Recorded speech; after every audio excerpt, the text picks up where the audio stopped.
তো নোটিশ দিছে না 9:30 শুরু হবে, তখন নষ্ট হয়ে যাচ্ছে। না বিসমিল্লাহ বলে দিলে একটু দাওয়াত একটা ভালো করে, তারপরে এটা একটু চিন্তা ছাড়া।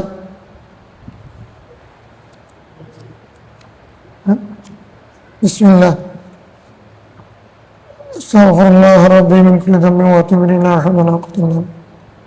আল্লাহুম্মা সাল্লি আলা সাইয়্যিদিনা মুহাম্মাদিন ওয়া আলা আলি সাল্লাম। আউযু বিল্লাহি মিনাশ শাইতানির রাজীম। বিসমিল্লাহির রাহমানির রাহিম। وعن ابن مسعود رضي الله عنه قال رأى رسول الله صلى الله عليه وسلم امرأة فأعجبته فأتى سودة وهي تصنع طيبا وعندها نساء فأخلينه فقضى حاجته ثم قال أيما رجل رأى امرأة تعجبه فليقم إلى أهله فإن معها مثل الذي ما رواه الدارمي. الحمد لله والصلاة والسلام على رسول الله. السلام عليكم ورحمة الله وبركاته. আমরা আলহামদুলিল্লাহ কিতাব লেখা শুরু করেছি, বিয়ে শাদী এ সংক্রান্ত হাদিসগুলো। এখন দ্বিতীয় অধ্যায় যেটা শুরু করেছে সেটা হলো নাজরুল ইলা মাখতুবা।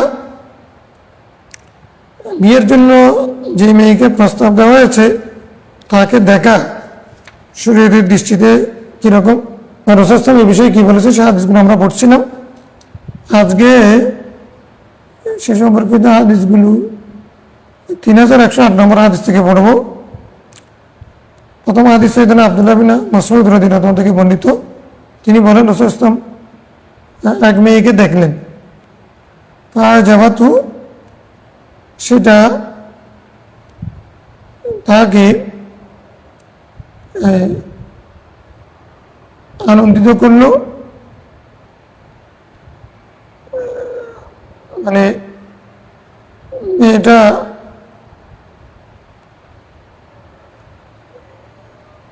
সুন্দরী ছিল। তো রাসূল ইসলাম সেটাকে দেখার পরে তিনি আনন্দিত হলেন, খুশি হলেন, অথবা মেয়েটাকে দেখে তিনি অবাক হলেন। তো ফাতা সৌদাতা, তখন তিনি সৌদা রাদিয়াল্লাহু কাছে আসলেন। সৌদা রাসূল সাল্লাল্লাহু আলাইহি ওয়াসাল্লামের স্ত্রী।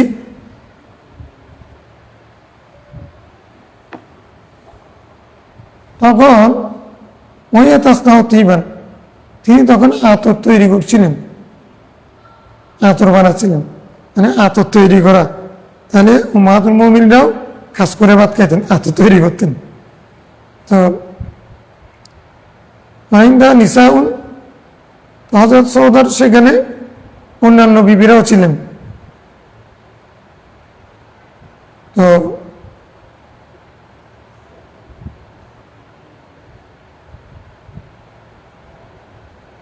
এখন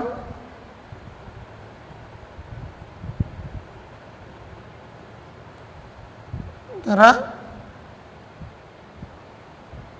তাকে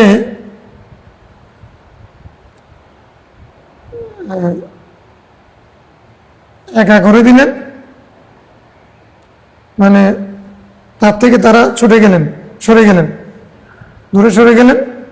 আখলাই না, এখানে নিসাউন তারফাইন, তারা তাতে সেজন্য তার পরিবারের কাছে চলে যায়। ফাইন্না মা মিসুল্লাহি মা, কেননা এই মেয়ের সাথে যা আছে তার সাথেও সেটা আছে।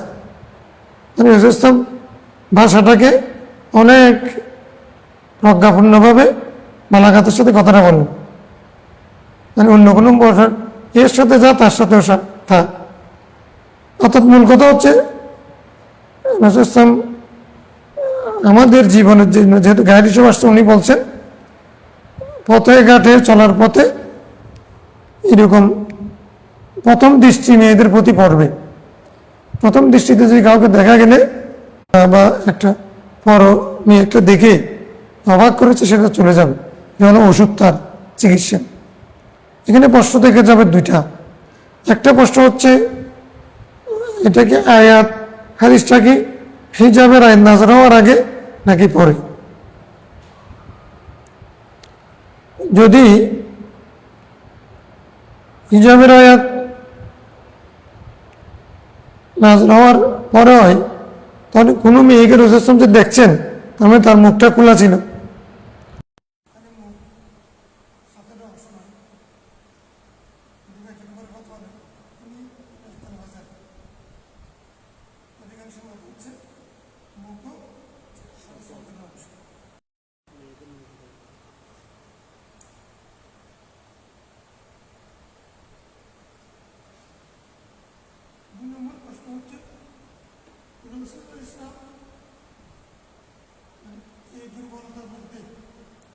তিনি মাসুম।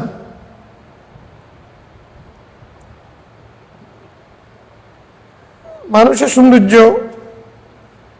নারীর আকর্ষণ, এটা রাসূল সাল্লাল্লাহু আলাইহি ওয়াসাল্লামকে দুর্বল করতে পারে না। তো রাসূল সাল্লাল্লাহু আলাইহি ওয়াসাল্লাম আজাবাত তো বলছে,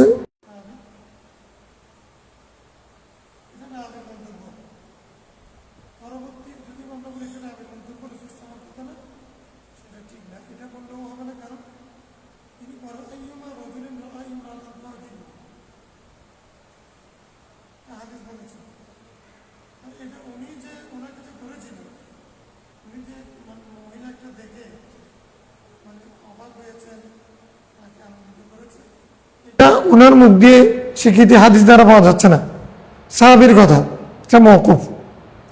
তারপরেও সাহাবী এই কথাটা যে বলেন, উনি কি বেয়াদবি করলেন? সাহাবী যদি এটা বলে থাকেন, তাদের বেয়াদবি। আমরা যদি যেটা বলি রাসূল কি দুর্বল ছিলেন? না, এটা হচ্ছে প্রথম নজর জায়েজ। তো এটা রাসূল ইসলাম কাউকে সুন্দর বলা, অসুন্দর বলা, ওনাকে আনন্দিত করা, ব্যতীত করা, এগুলো দুনিয়ার হিসেবে ওনার মধ্যে ছিল। মানে বশরিয়ত ওনার মধ্যে ছিল, হাকিকত নূরানিয়ত, কিন্তু বশরিয়ত ওনার মধ্যে ছিল। সেখানে উনি কেঁদেছেন, হেসেছেন, ব্যথা পেয়েছেন। হ্যাঁ, তো অনুরূপভাবে যিনি কাঁদেন, যিনি হাসেন, যিনি ব্যথা পান, তিনি আনন্দিত হন, তাহলে তিনি একজন মানে কোনো কিছু পাওয়ার পরে সুবহানাল্লাহ আলহামদুলিল্লাহ এগুলো যে বলছেন, সেটা কেন? তাকে মহিলা, সুন্দরীর মহিলা যে সুন্দর, তাকে দেখার পরে ওনার কাছে সুন্দর লাগা, এটা কোনো দোষের না। তো দুর্বলতা ভিন্ন জিনিস। এখন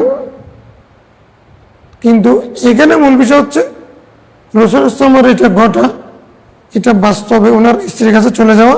এটার কারণ হচ্ছে যেহেতু যে এই সমস্ত বিষয়ের সমাধান উম্মতকে পেতে হবে, এই জন্য নামাজের রাসূল ইসলামের কোনো সময় ভুল হয়েছিল, সেটা পেছনে ওই মুক্ত দিয়ে একটা উজু ঠিকভাবে করে আসেনি। এগুলো হচ্ছে মানে নবীগণের যদি কোনো খাতা সাদের হয়, সেটা হচ্ছে সেখানেও আল্লাহর রহমত উম্মতের শিক্ষার জন্য। সাও হলে সেটা কি, তাহলে উম্মতকে শিখাতে হবে না, এই জন্য। কারণ রাসূল সাল্লাল্লাহু সব কিছু তো ওমায়ান্তিকু আনিল হাওয়া ইন হুয়া ইল্লা ওয়াহয়ু, আল্লাহর ইশারায় হয়। এটাকে কোনোভাবে রাসূল সাল্লাল্লাহু দুর্বলতা প্রমাণ করা যাবে না। তো মাসালাটা শেখার জন্য আমাদের এই সমস্যাটা কিয়ামত পর্যন্ত থাকবে, সমাধানের জন্য এটা ছিল প্র্যাকটিক্যাল প্রশিক্ষণ। ওয়ান ও আন নবী সাল্লাল্লাহু আলাইহি ওয়াসাল্লাম قال المرأة عورة, মেয়েরা পুরোটা আওরাত, গোপন। মেয়েদের পুরো শরীর গোপনাঙ্গ। ফাইদা খারাজা, মেয়েরা যখন বের হয় ঘর থেকে, ইস্তাশাফা শয়তান, শয়তান তাকে উঁকি মারে দেখে, শয়তান তাকে এরকম করে দেখে একবারে, হ্যাঁ, চোখ তুলে দেখে। তো শয়তান যখন তাকে চোখ তুলে দেখে, তার মানে হলো কি, মানুষের মধ্যেও যদি কেউ যদি তার দিকে তাকায় থাকে, এটাও শয়তানের ভয় আর কি। তো এখন এখানে দুটো বিষয়, মেয়েরা ঘর থেকে বের হলে হিজাব পরে বের হবে, বুরকা পরে। আরেকটা হচ্ছে, কেউ যদি দ্বিতীয় নজর দেয়, এই শয়তানের ভাই, পুরুষের মধ্যে কেউ যদি তার দিকে এরকম করে আবার মানে গভীর দৃষ্টিতে দেখে। প্রথমে এমনি হঠাৎ করে দেখা হয়ে গেছে, সেটা দেখার পরে শেষ।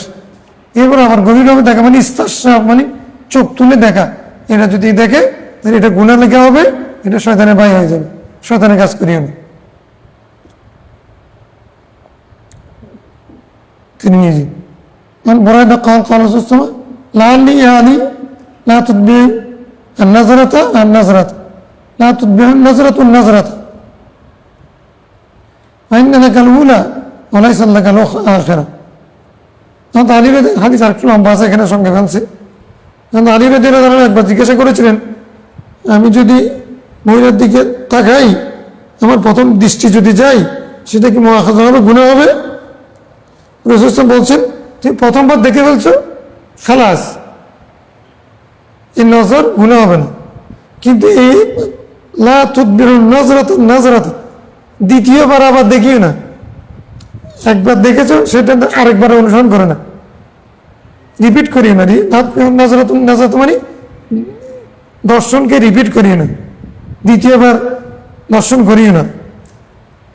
ফাইন এলাকার উলা, তোমার জন্য জায়েজ হচ্ছে প্রথমবার, প্রথম নজর জায়েজ। আখেরা, দ্বিতীয়বার কিনে জায়েজ। প্রথমবারে ইন্টেনশন ছিল না, দ্বিতীয়বারে ইন্টেনশনালি যদি কেউ তাকায়, ওয়াচ অর সাইট মানে second sight, intentionally sighting is offence, এটা গুনাহ হবে, কাউন্টেবল হবে। وعن عمرو بن شعيب عن النبي صلى الله عليه وسلم قال إذا جاوز أحدكم عبده أمته فلا ينظرن إلى عورتها। কেউ যদি তার দাসের সাথে দাসীর বিয়ে দিয়ে দেয়, তো সে আর ওই দাসীর গোপন অঙ্গের দিকে তাকাবে না, কারণ তুমি বিয়ে দিয়ে দিয়েছো।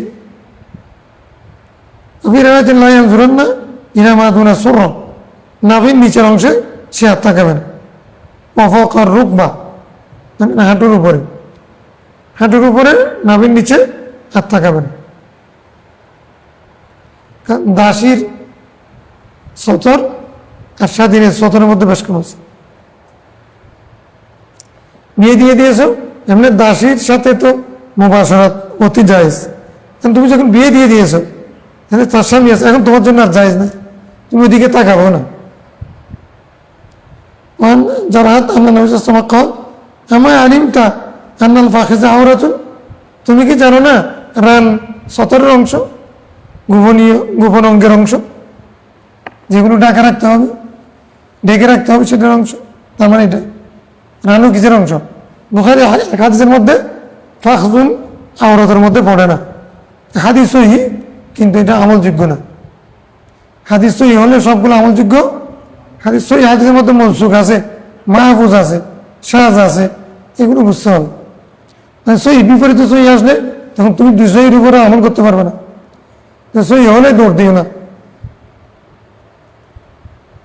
সহির মধ্যে গুমরাহি আছে, যারা সব সহির উপরে আমল করতে চাই, বেশি ওই সহি গুমরাহি।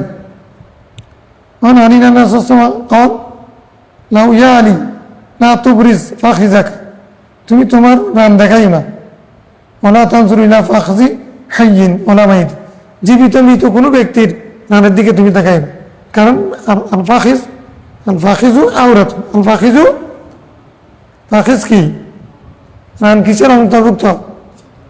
সদর অন্তর। আবু দাউদ ইবনে মাজাহ। মুহাম্মদ ইবনে জাহাশ قال ما رسول الله على মামারের পাশ দিয়ে যাচ্ছিলেন কে? রাসূল ফাখিজাহু মাকশুফাতান, তার দুই রান খুলে বসে আছে। আমাদের গ্রামের চাষি মানে মাঝি, আমার গ্রামের মানুষ কিছু কিছু আছে এমনিও ওই দোকানে সামনে বসছে, যে বটগাছতলে বসছে, যে এমনিও খুলে রাখছে, আর কথায় কথায় কাপড় খুলে রাখে। অনেকে এমনি কাপড় তুলে হাঁটে গ্রামে, এখন কমে যাচ্ছেন। সতর কি ফরজ কি এগুলো জানেন আর কি, মূর্খতা। তো উনি তখন জানতেন না যে রান সতর অন্তর্ভুক্ত, ওটা খুলে আছে। কাল আমার গাত্তি ফাঁকি যাই, তুমি তোমার রান রাখো। ফাইনাল ফাখিজা নে আওরাতুন, কেননা রান কি আওরাত, রান কি আওরাত মানে কি বলছিলাম, গোপনাঙ্গের অংশ, মানে ডাকার যোগ্য, ডেকে রাখার যোগ্য, দেখার মতো না। রান দেখার মতো, রান প্রকাশ করার অংশ না। উর্দুর মধ্যে আওরাত মানে মহিলা না, আরবির মধ্যে আওরাত মানে মহিলা না। তবে আলমার আওরাতুন, মেয়ে মানে আওরাত, সেখান থেকে অনুবাদ করছি উর্দুর মধ্যে।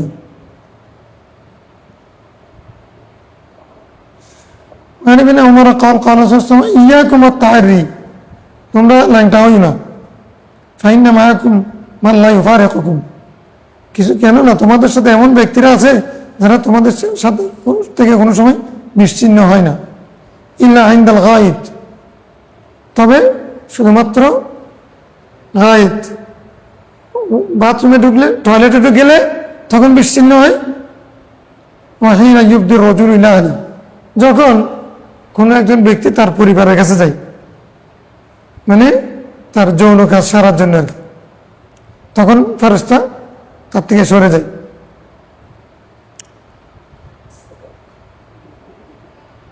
ফাস্তাহিয়ুম ওয়াকরিমুহুম, তোমরা তাদেরকে লজ্জা করো, সম্মান করো। ওই ফেরেশতা যারা তোমাদের সাথে সবসময় থাকে, শুধু বাথরুমে গেলে, স্ত্রীর কাছে গেলে, এই দুই অবস্থা ছাড়া যে সমস্ত ফেরেশতা তোমাদের সাথে আছে, তাদেরকেও কি করো, লজ্জা করো। বাথরুমে গিয়েও তুমি বাথরুমে গিয়ে মাত্র কাপড় সব খুলে ফেলবে নাকি? হ্যাঁ, আরবরা মানে শুধু জুব্বা পরেনি, ভিতরে আর কিছু করে না, বাথরুমে গিয়ে মানে সব খুলে ফেলতে হবে। জায়েজ আছে নি, কিন্তু না করাটা উত্তম। আমাদের হাম্বানদের একটা ইয়ে আছে, ঘটনা আছে। ইন্তেকালের পরে হাম্বালকে আল্লাহ তাআলা জান্নাত দিয়েছেন, এটা স্বপ্ন দেখেছে একজন। কি কারণে?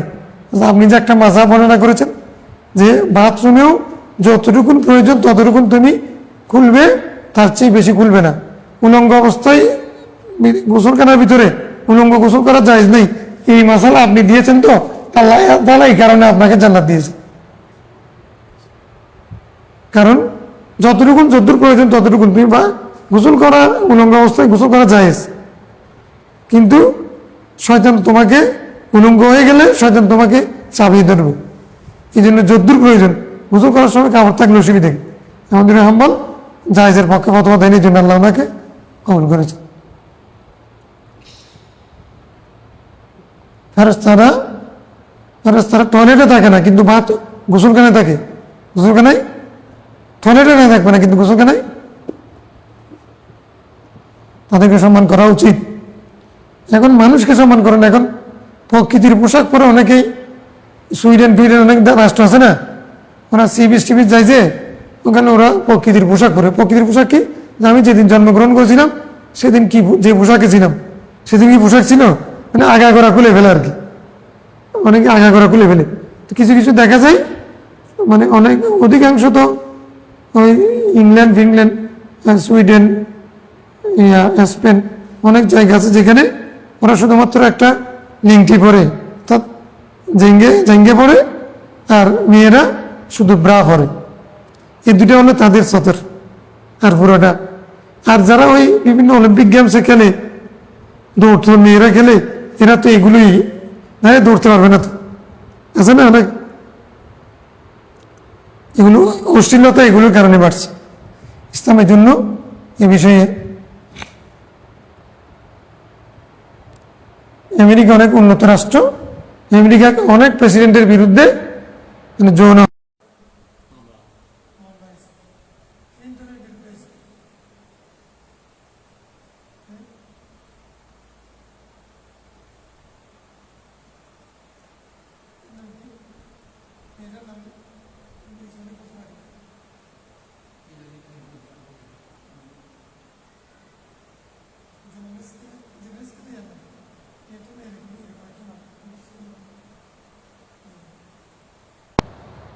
একটা মেয়ে তার দপ্তরে কাজ করতো, সে এর প্রতি দুর্বল হয়ে গেছে, পরবর্তীতে এই বর্তমান যে তার বিরুদ্ধে তো কোনো কথা শেষ নাই, তার তো এখন মামলা চলতেছে। হ্যাঁ, অ্যাপোস্টেল কি একটা ফাইল আছে না? হ্যাঁ, অ্যাপোস্টেল, এগুলো মানে ফ্রি সেক্স যারা বিশ্বাসী তাদের সেখানে এইডস বেশি, তাদের পারিবারিক জীবনে শান্তি নেই। মুসলমানদের পারিবারিক জীবনে যে শান্তি সেটা ওখানে নেই, মেয়েরা খুব কষ্টে আছে। আর যে সমস্ত মুসলিম উন্নত রাষ্ট্রে, উন্নত মানে পয়সাওয়ালা রাষ্ট্রে এখন পারিবারিক বন্ধন ভেঙে যাচ্ছে, সেখানেও সুখ শান্তি চলে যাচ্ছে, কোনো খবর নেই। আমরা গরিব হলেও আমরা এখনো ঠিক আছে, এখনো একটা বিয়ে করি, মা বাবা ভাই বোন সবাইকে নিয়ে থাকি, জানি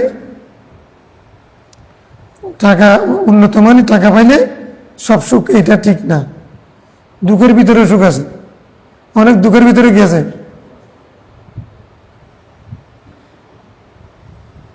সুখ দুঃখ আপেক্ষিক। তোমাকে ফোন করলে, তোমাকে ফোন করার কথা মনিরা তোমাকে ফোন করবে আমি যাওয়ার জন্য, আমি একটা দাওয়াতে যাবো, তোমার মোবাইল চালু রাখি।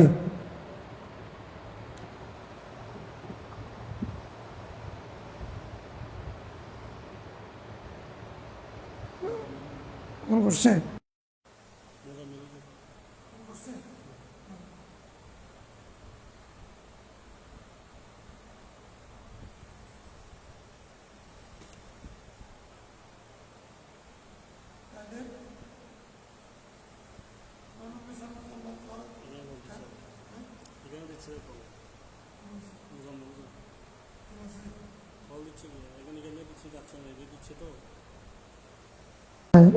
এখানে কেটে দাও, যাতে বলতে চাকরিটা এটা শেষ করি, বুঝছি আর বলতে আন্না কাত সামা ও মামুন ইদা কাবালা ইবনে মাকতুম ফাদাখালা আলাইহি ফাকাল সামা তাজিবা মিনহু। রাসূল সাল্লাল্লাহু দরবারে মা উম্মে সালমা মা মাইমুনা দুজন ছিলেন। আব্দুল্লাহ বিন উম্মে মাকতুম অন্ধ সাহাবী, উনি প্রবেশ করলেন। রাসূল সাল্লাল্লাহু বলছেন তোমরা পর্দা করো। তো তারা বললেন ইয়া রাসূলুল্লাহ আলাইসা ওয়া আমা, উনি তো অন্ধ, না ইউবসিরুনা, আমাদেরকে দেখতে পাচ্ছেন না। ফাকাল সামা আফাউম ইয়াওয়ানি আনতুমা, উনিও না অন্ধ, তোমরা তো অন্ধ না, তাহলে পর্দাটা এক পক্ষীয় না, উভয় পক্ষীয়। মেয়েরা ছেলেদের দিকে পুরুষের দিকে তাকায় থাকবে, পুরুষরা মেয়েদের দিকে একবার দিকে তাকাতে পারবে না, এটা শরীয়ত না। নারী পুরুষ সবার জন্য আয়াত কি বলছে সূরা নূরের মধ্যে, ইয়া আইয়ুহাল লাযীনা আমানু, হ্যাঁ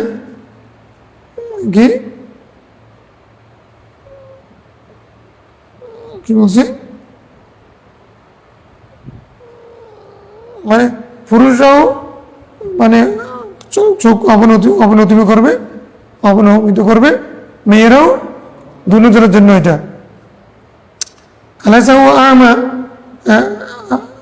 আলাস্তমা তুবসিরানি, তোমরা কি তাকে দেখতে পাচ্ছ না? তাহলে পুরুষরাও পুরুষরা পর মহিলাকে দেখবে না, পর মহিলারাও পর পুরুষের দিকে তাকাবে না। প্রথম দেখা যেটা হয়ে যায় সেটা স্বাভাবিক, সেটাতে গুণা নেই। দ্বিতীয়বার ইন্টেনশন ইচ্ছাকৃতভাবে দেখলে সেটা কি হবে? গুনাহ হবে। আল্লাহুম্মা সাল্লি আলা সাইয়্যিদিনা মুহাম্মাদ ওয়া আলা আলিহি ওয়া সাহবিহি।